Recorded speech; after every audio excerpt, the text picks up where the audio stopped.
mon paradis perdu, c'est le lieu où je suis né, à Vicellus, à Castres. Et c'est là où j'ai grandi. Là où j'ai grandi, c'est à Viane aussi, dans les monts de la Cona, donc dans la campagne, auprès des vachons, auprès des ruisseaux, auprès de la verdure. Et ça c'est mon paradis. Voilà. Donc après mes parents, c'est de la nostalgie. Je ne connais pas, je ne le sais pas. Donc c'est comme si c'était quelque chose qui était effacé. Et là, moi, donc leur paradis, je ne le connais pas, parce qu'il ne m'a été jamais partagé. Et d'ailleurs, il aurait été difficile, parce que quand ils sont arrivés en France, ça a été assez dur pour eux, euh, pour, euh, pour reconstruire. Mais nous, étant nés ici, je parle de mes frères et de mes sœurs, eh bien, on n'a pas connu ce qui s'est passé en Algérie. Par contre, on a connu ici mais toutes les bêtises que nous avons pu faire lorsque nous étions petits, ce qui nous a forgés. Et puis en plus, nous avons grandi moi j'ai grandi en tout cas avec mon frère pendant 5 ans dans un milieu campagnard où on a appris, alors là, où on s'est régalé, où on a appris à faire des vigies, donc des cabanes sur les arbres, des cabanes sous terre, où on a appris à pêcher, à courir, à gambader, où on a appris à cueillir les champignons, où on a appris à vivre avec les animaux, où on a appris à cultiver la terre, où on a appris à lire, où on a appris à écrire, à compter, où on a appris euh, à faire divers sports, du tennis, du ski, de l'athlétisme, euh, où, euh, où c'était l'insouciance totale. Mais l'insouciance totale, hein, voilà, on ne savait même pas si à midi on allait manger ou pas. Alors, ça, c'était notre dernier souci. Le soir, on arrivait, je sais même pas, les parents ils s'occupaient de nous, mais la douche, mais je sais pas comment ils faisaient avec 8, quoi, hein, la douche et puis faire les devoirs. Et puis, c'était.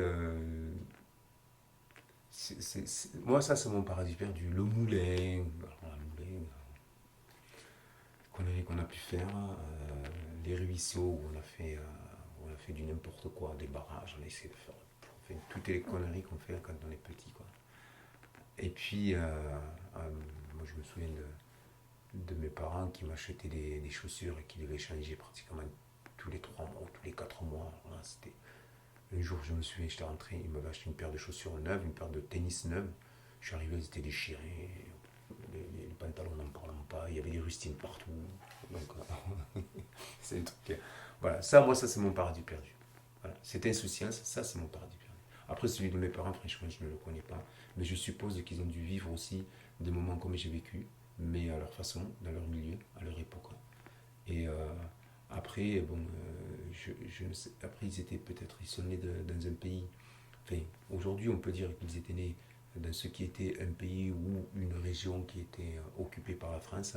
Est-ce que ça a été difficile pour eux? Je ne le sais pas. Après, si on peut le savoir au travers des livres, mais après chacun raconte un petit peu sa sauce.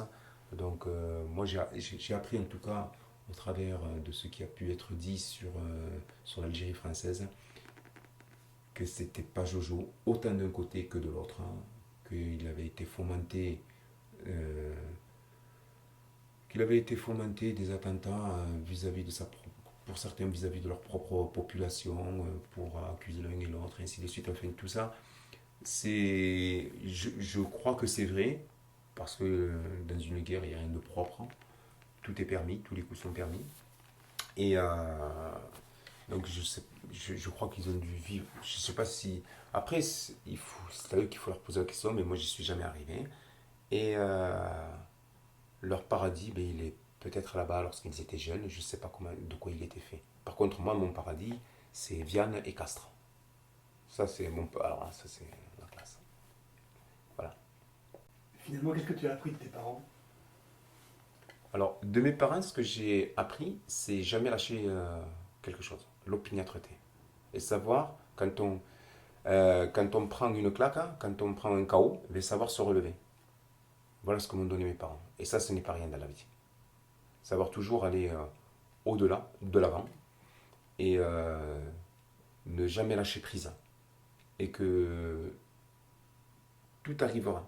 Être patient. Alors là, ce qu'il me disait, il me disait, et puis après, je l'ai compris que plus tard, au travers de la lecture, que pour aller loin, eh bien, il faut savoir ménager sa monture. Voilà ce que m'ont inculqué mes parents. Après, il y a plein d'autres choses qui en découlent, hein. L'éducation, essayer d'être sage, essayer de voilà, travailler. Alors là, par contre, travailler. Lis, va faire tes devoirs. Euh, je me rappelle, j'avais fini mes devoirs alors que mon père me disait, ou ma mère me disait, va faire tes devoirs. Et ça y est, je les ai finis. Ben, va lire. Et puis après, ben, petit à petit, ben, j'ai passé mes journées à la bibliothèque. Voilà. Petit à petit, j'ai passé mes journées à la bibliothèque lorsque j'étais adolescent, lorsque j'avais fini cette période d'insouciance. Mais après, c'était une autre période qui était rentrée, c'est euh, la découverte de la lecture. Et c'est pas le même mot, la découverte de la lecture. Voilà. Et quel enfant tu étais? J'aimais bien. Alors, quel enfant j'étais? Alors, quand je disais des bêtises, c'est des bêtises de mon âge, hein. Mais après, j'étais quelqu'un qui aimait bien la. Alors, l'aventure s'est développée très rapidement quand j'ai grandi dans la campagne. Et quel enfant j'étais assez solitaire. Euh, J'aimais bien, déjà tout petit, alors je me posais plein de questions. Pourquoi ceci? Pourquoi cela? Si je prends ce chemin-là, est-ce que j'irai plus vite en prenant ce chemin-là? Si je prends plutôt par là, est-ce que je croiserai quelqu'un que je rencontrerai? Ou plutôt, si je prends ce chemin-là, est-ce que je ferai une mauvaise connaissance? Euh, Plein de questions comme ça. Donc je me posais beaucoup de questions. J'aimais bien dessiner, j'aimais bien lire les BD, euh, notamment Tintin. J'aimais bien le- euh, faire des activités, des ateliers par exemple, je des ateliers avec de la terre glaise, on faisait il y avait des activités qui se faisaient et j'aimais bien ça, travailler la terre glaise pour faire des pots, pour faire des cruches, pour faire des choses comme ça. J'aimais bien aussi, ah oui, j'aimais bien, c'est un truc extraordinaire, j'aimais bien tricoter. Les mailles à l'envers, les mailles à l'endroit, les trucs comme ça. Tout petit, je me régalais. Je faisais des concours, des écharpes, des chaussettes, des gilets, que je mettais, hein. Ça m'allait petit, ça allait de travers, ça partait dans tous les sens. Mais alors là, je me foutais royalement, quoi. C'était l'insouciance totale, quoi. Et j'aimais bien aussi, après, plus tard, toujours alors si on reste dans l'enfance, voilà ce que j'aimais bien, c'était ça. C'était la nature. Voilà, j'aimais bien me balader dans la nature. Euh, je m'y croyais quand il y avait des inondations. Je me rappelle, à Bicius, quand il y avait des inondations, je prenais un carton, hop, chaussettes, hein, ah non, claquettes et shorts, et je me mettais sur le carton et puis j'essayais de pagayer, quoi. Et quand je rentrais à la maison, je me faisais avoiner. Mais des trucs, j'aimais bien cet esprit-là. Voilà. Et quels étaient les rapports avec ta fratrie? Vous étiez nombreux, hein? Oui, nous étions Et nombreux. ton positionnement dans la fratrie? Ma position, alors franchement, j'arrive jamais à savoir en quelle position je suis, j'étais. Donc physiquement, c'est-à-dire réellement, position réelle, je suis le cinquième, après mes trois petits frères et ma petite sœur. Voilà ma position. Ensuite, euh, quels ont été les rapports?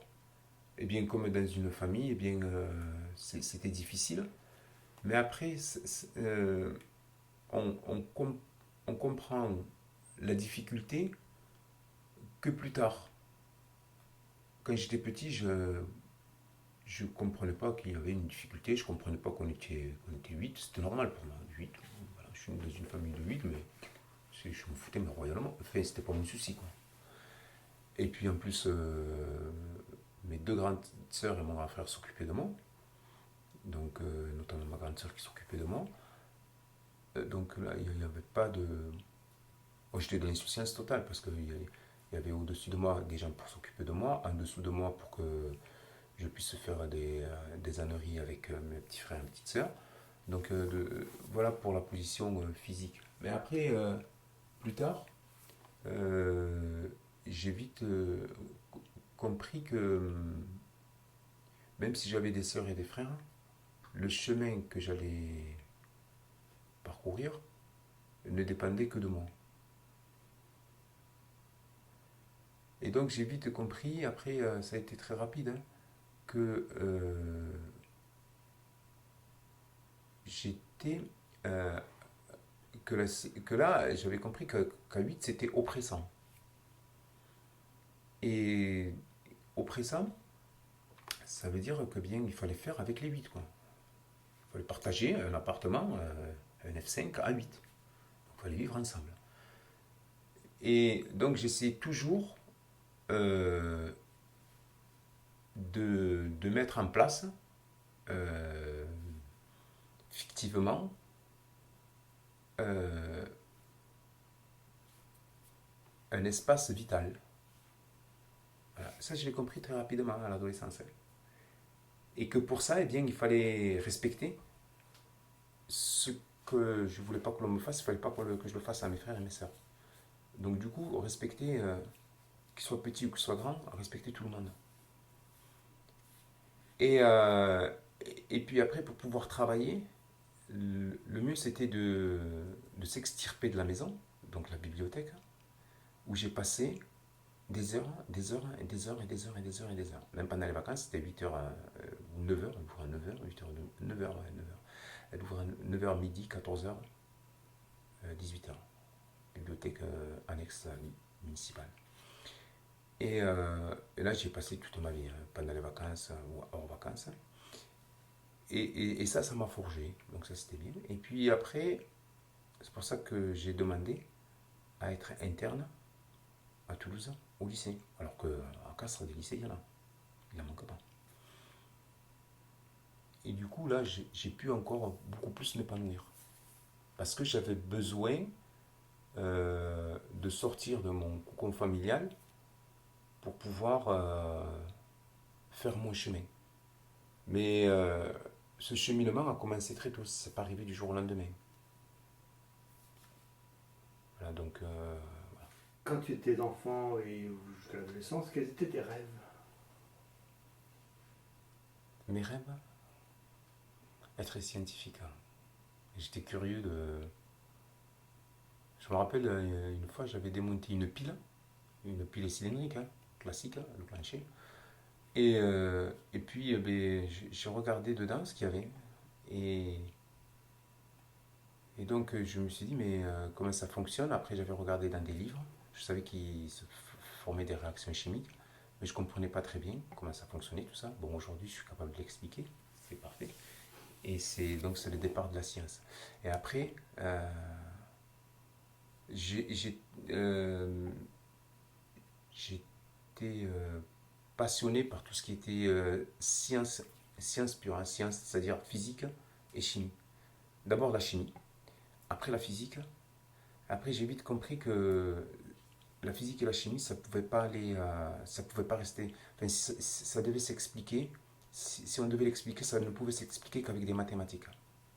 Donc j'ai amplifié les maths. Et après, j'ai vite compris que si je voulais amplifier mes connaissances, il fallait que je sois bon en anglais. Donc j'ai fait de l'anglais.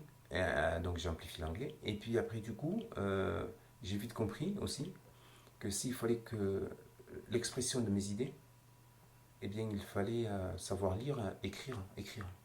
Et pour savoir écrire, eh bien, il fallait savoir lire. Donc lire, voilà. Et donc c'est pour ça, d'où énormément de lecture.